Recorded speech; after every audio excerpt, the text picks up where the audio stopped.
Como están amantes de la lectura, hoy daremos a conocer poemas en prosa de Oscar Wilde, que son un número que estaré mencionando cada uno de ellos, ¿no? Comencemos con lo que es el primero, que es El artista, en este caso, ¿ya? Trata sobre...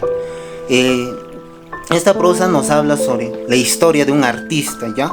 Que se siente pues el deseo de crear una imagen de placer, ¿no? Pero ¿qué es lo que pasa? Se enfrenta a la dificultad de no poder encontrar el bronce, en otras palabras, que es porque esto era el material que considera necesario para su obra. Como todo artista, entonces necesario para su obra. Entonces empieza a buscar y durante toda su búsqueda descubre que no, el bronce, este material necesario, materia prima, había desaparecido del mundo, ¿no? Excepto por el bronce que él mismo utilizó para crear la imagen del dolor, ¿no?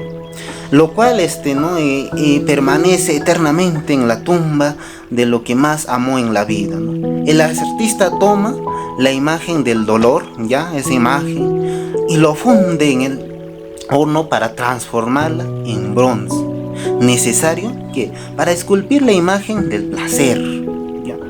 Y la historia sugiere esto, esta prosa nos habla sobre la dualidad de la vida, ¿no? Presentada por la coexistencia del placer efímero y el dolor, ¿no? Duradero, que muchas veces pasa, ¿no? Ese dolor que siempre, ¿no? Y sobre todo, más que todo, también destaca la conexión entre el amor humano y no solo eso, el amor humano, ¿no? O sea, de uno mismo, sino también perdurable y el sufrimiento constante, ¿no? El amor puede durar así como también el sufrimiento puede ser constante, ¿no? Es lo que nos habla sobre lo que es el artista, ¿no? En sus prosas de poemas del artista. Bien, ahora daremos a conocer su otro nuevo, ¿no? Que es el bienhechor, ¿no? Es un otro poema, y en este poema, el poema de prosa, nos habla sobre la historia de un bienhechor, ¿ya? Que es en una noche solitaria, ¿no? Se acerca a una ciudad, pues, el bienhechor, amurallada. Y cuando llega, escucha los sonidos alegres de la alegría y el gozo, ¿no? Que pueden apreciar sus oídos, ¿no? Todo escuchar, ¿no? Todo aquello. ¿Y de dónde proviene exactamente esto? Desde la ciudad, ¿no? Pero ¿qué pasa? Al golpear la puerta, es recibido por los guardianes, ¿no? Cuando él golpea la puerta y entra en una opulenta, como se puede decir, casa de mármol, todo aquello, ¿no? Y dentro de esa casa, ¿no? Encuentra a un hombre, ¿no? Disfrutando de un festín, pues, lujoso, como se puede decir, incluso coronado de rosas y con los labios así rojos de vino, ¿no? Imagínense, tan solo eso y tocarle el hombro, todo aquello, y reconoce al bienhechor, ¿no? Este individuo reconoce, y como aquel le curó, le había curado la lepra, ¿no? Hace tiempo atrás. Entonces, ¿qué pasa, no? Más tarde, ¿no? El bienhechor ve a una mujer pintada y vestida de manera llamativa, ¿no? Es lo que ve, y se guía por un joven como indicios, ¿no? De lujuria en su mirada, todo aquello. Y al tocar el joven, reconoce el bienhechor como aquel que le devolvió, ¿no? La vista cuando era ciego, imagínense. Luego el bienhechor, ¿no? Confronta a la mujer tocando su ropa de colores, todo aquello, ¿no? Y le pregunta, diciendo sobre la senda del pecado, ¿no? Y la mujer, ¿no? Riendo prácticamente a sonrisas, le responde y dice, reconoce al bienhechor, y le dice, ¿no? Como aquel que le había perdonado incluso sus pecados, todo aquello, ¿no? Y finalmente, ¿qué es lo que pasa, ¿no? En este bienhechor. Finalmente, ya sale de la ciudad todo el hecho, se encuentra con un joven, llorando, ¿no? Y al tocarlo y preguntarle ¿por qué lloras?, ¿no? Le pregunta, ¿por qué lloras?, todo aquello. Y el joven reconoce al bienhechor, ¿no? Otra vez, y como aquel que lo había resucitó, lo había resucitado entre los muertos, todo aquello. Y la historia destaca cómo esto, ¿no? Todo esto pasa, ¿ya? Las acciones bondadosas, ¿no? Que había hecho el bienhechor, ¿ya? Había cambiado vidas a muchas personas, se puede decir, llevándoles su enfermedad, todo eso, ¿no? Ahí, de la enfermedad a la salud, de la ceguera a la vista, y de la muerte incluso a la vida, todo aquello, ¿no? mostrándonos que sobre el impacto positivo de la compasión, ¿no? Más que todo en esto, por eso nos habla lo que es la compasión, la generosidad hacia otro individuo, ser empáticos en otras palabras, ¿no? Y de a otras vidas, sin, ¿cómo se puede decir? Sin pedir a cambio nada por lo que habías hecho, ¿no? Ayudarle así porque realmente lo haces de corazón. Es lo que nos habla, ¿no? Más que todo de la compasión y la generosidad hacia otras vidas. Ahora daremos a conocer el siguiente, que es el discípulo. ¿Ya? En esta prosa nos habla sobre la transformación, ¿ya? Del discípulo del remanso de aguas dulces en lágrimas saladas tras la muerte de Narciso, ¿no? Esto es lo que el personaje que nos habla, ¿no? Nos menciona que había ninfas oreades, ¿no?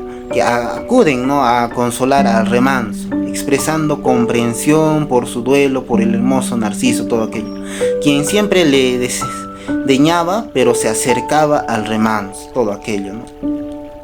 Y cuando las ninfas, ¿no? Elogian la belleza del Narciso, ¿ya? Y cómo solía rescatarse todo esto en las orillas del remanso para mirarse, el remanso ya cuestiona si Narciso era realmente hermoso. Aquí entran que las ninfas le dicen que su belleza, y señalan que a diferencia de ellas a las que desdeñaba, ya Narciso cortejaba siempre el remanso y se deleitaba reflejando su propia belleza, ¿no? En sus aguas. Más que todo aquí el remanso revela su amor por Narciso, explicando que cuando Narciso se inclinaba para mirarse a sus orillas, todo aquello, en el reflejo de sus ojos veía la propia belleza del remanso. La prosa nos habla sobre la exploración de la idea de la reciprocidad, todo aquello, ¿no? En el amor.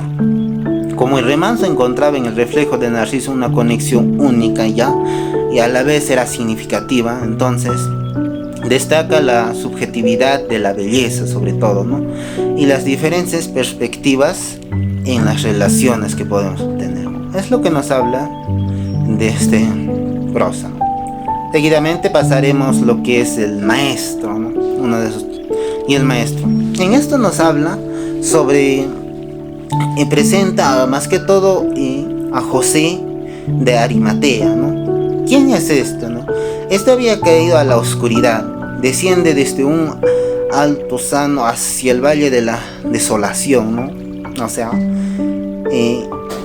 se aleja, todo se puede decir. En su camino encuentra a un joven, ¿no?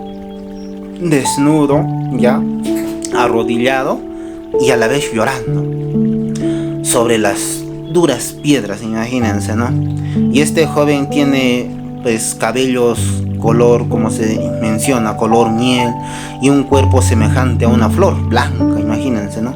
Pero se ha herido con espinas y lleva cenizas sobre sus cabellos a modo de corona, ¿no? Entonces, al ver el joven, ¿no? Al joven, ¿no?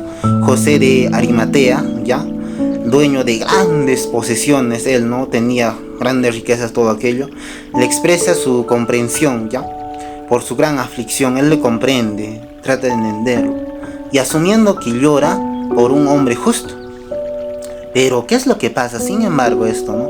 El joven desnudo, ¿no? Y le menciona y le aclara que no llora por ese hombre, sino por sí mismo, o sea, llora por él mismo, y alega haber realizado milagros similares, todo aquello, ¿no? Como convertir agua incluso en vino, ¿no?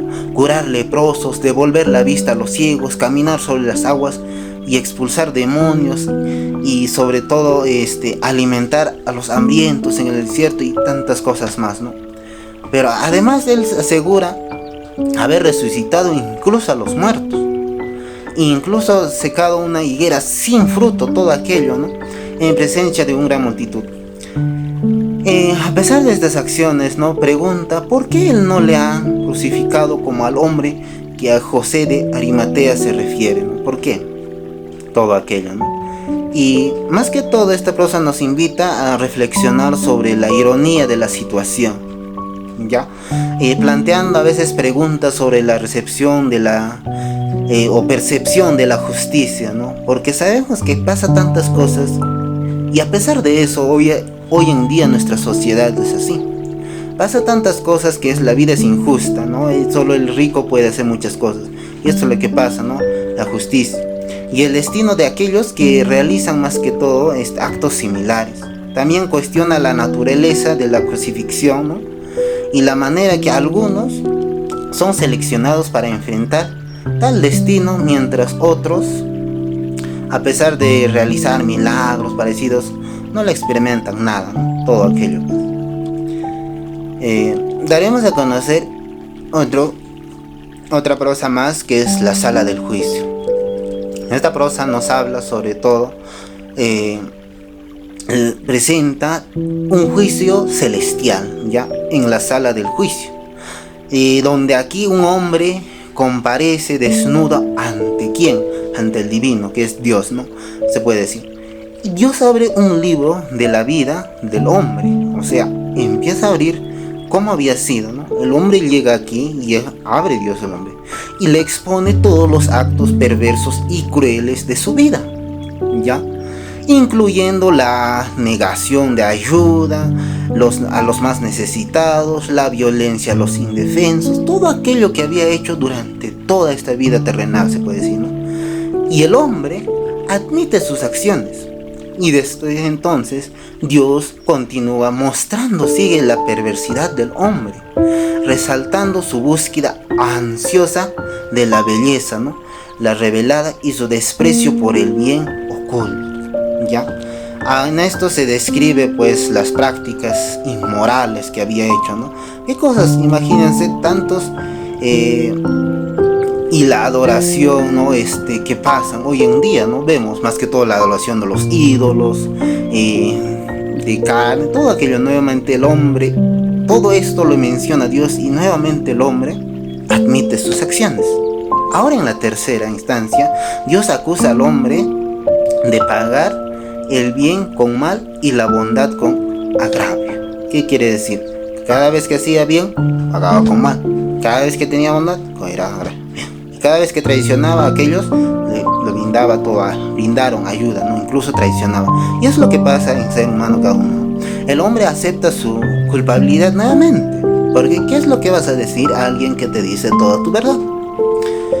Y Dios anuncia que enviará a este hombre al infierno, pero el hombre se sorprende al decir que ha vivido en el infierno. Es algo contradictorio, ¿no? Dios te dice te va a mandar en el infierno, pero el hombre dice, ¿por qué? Si yo viví en el infierno.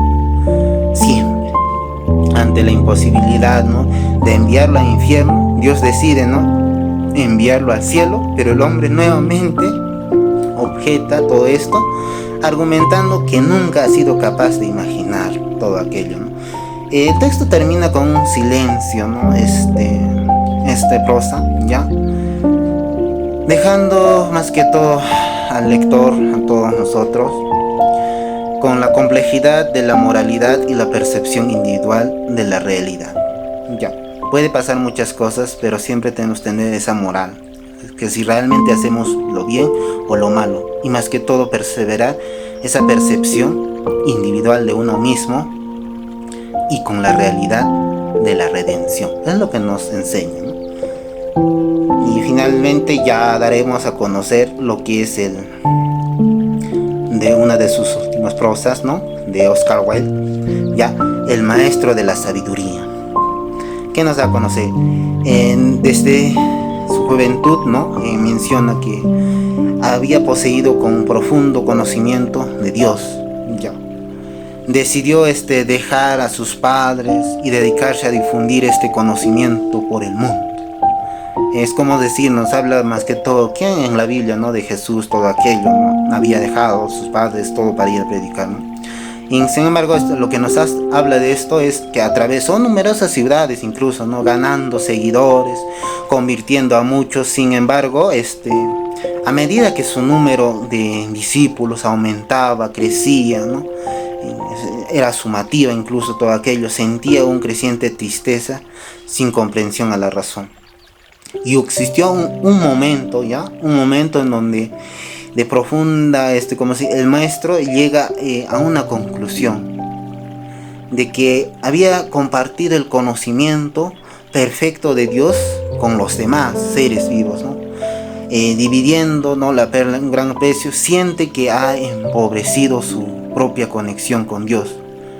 Y de tanto hablar, entonces él mismo ya se había dejado, se puede decir, ¿no?, del tesoro de los demás, ¿no? Decide entonces que dejar de hablar de Dios para no poder más, perder más, ¿no?, su sabiduría, porque él sentía que cuando hablaba más de Dios daba incluso conocer más su sabiduría y perdía sus conocimientos, ¿no?, como le estarían robando, algo así.